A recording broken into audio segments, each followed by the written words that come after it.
நீ நம்பிக்கையோடு இந்த பதிவினை முழுவதுமாக கேள். முடிவில் உனக்கே ஒரு தன்னம்பிக்கை பிறக்கும்.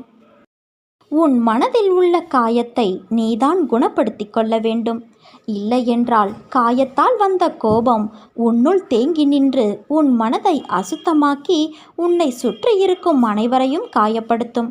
நீ சம்பாதித்த பணத்தை சேர்த்து வைக்கலாம், ஆனால் வாழ்க்கையை சேர்த்து வைக்க முடியாது. பணம் சம்பாதிக்க நல்லவர் கெட்டவர் எல்லோராலும் முடியும். மனிதர்களை சம்பாதிக்க நல்ல மனதுள்ள மனிதனால் மட்டும்தான் முடியும். முற்றுப்புள்ளியை கூட 3 முறை வைத்தால் தொடர்ச்சியாகிவிடும். எதிலும் குறைகளை காண்பவர்களுக்கு ரசிக்க தெரியாது, எதையும் ரசிப்பவர்களுக்கு குறையே தெரியாது. அதனால் தவறவிட்ட நாட்களை எண்ணி வருந்தினால் மறுபடியும் கிடைத்து விடவா போகிறது? தவறவிட்டது நமக்கானது இல்லை என்று வாழ்க்கையில் அடுத்த கட்டத்தை நோக்கி செல்ல பழகினால் உன்